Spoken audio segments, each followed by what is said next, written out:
Então, assim, a idade ela é um fator, sim, de atrofia das musculaturas.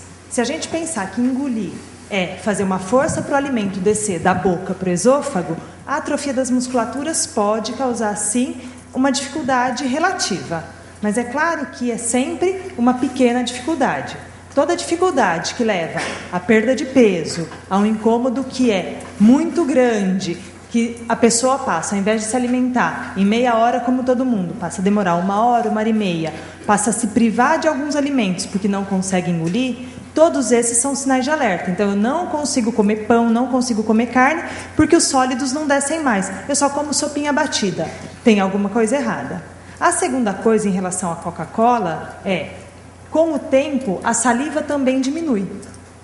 Pelo fato da saliva diminuir, a gente pode sentir os sabores mais picantes, os sabores mais intensos de uma maneira diferente, porque a saliva é um filtro para a deglutição.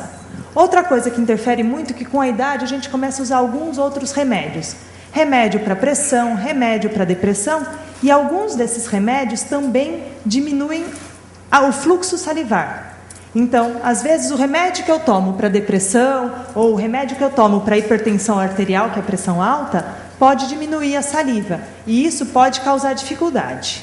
A terceira questão, que é o refluxo, a garganta e a boca são um cruzamento de vias. É a via respiratória e a via de deglutição.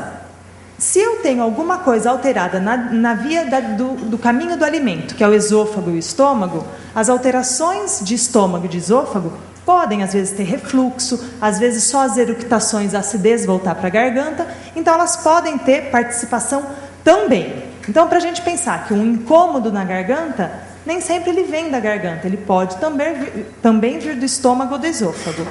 O único exame é a endoscopia? Depende. Aí vai depender de uma consulta para ver qual é o principal fator, da gente tentar tirar os fatores associados, por exemplo, modificar medicações, aumentar a ingesta de líquidos, porque às vezes a gente não toma água, e não tomar água desidrata a saliva, e pode dar a mesma alteração que a senhora me falou. Então, assim, o exame de endoscopia é um exame, às vezes chato para alguns, mas que é um exame que faz detecção precoce de doenças como câncer de esôfago, câncer de estômago. Então, eu não vou dizer para a senhora que a endoscopia ela deve ser excluída. Pelo contrário, eu vou dizer que a endoscopia é um dos exames do arsenal que a gente tem para a detecção precoce das coisas.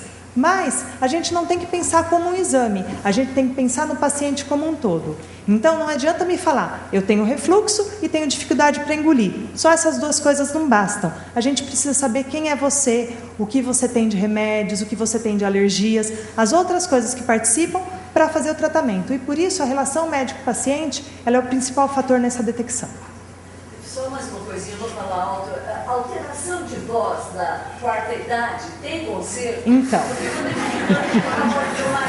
a alteração de voz e de deglutição tem a ver com a alteração da movimentação dos músculos, que pode modificar com a idade. Então a gente sabe que com a idade diminui a visão, a gente vai ficando com o braço cada vez mais curto e chega uma hora que a gente tem que pôr o óculos. A audição vai ficando mais fraca e isso pode acontecer também com a voz. Existem algumas pessoas, cantoras com 80, 88 anos de idade que continuam sendo cantores líricos. Existem outros que a voz vai enfraquecendo. E não adianta falar só que a voz fraca com a idade é normal, porque às vezes é o sinal de alguma doença que está chegando. Por exemplo, uma doença de Parkinson, a primeira manifestação pode ser uma voz mais fraca. A primeira manifestação pode ser um engasgo mais frequente. Então, percebeu que a voz mudou, que não melhora, não foi uma gripe, passou um mês, a voz continua diferente, vale a pena sim ser avaliado. Aí o dentista não vale mais. Aí é um otorrino, é um cirurgião de cabeça e pescoço, é uma avaliação fonoaudiológica complementar para ter a ideia do que está acontecendo.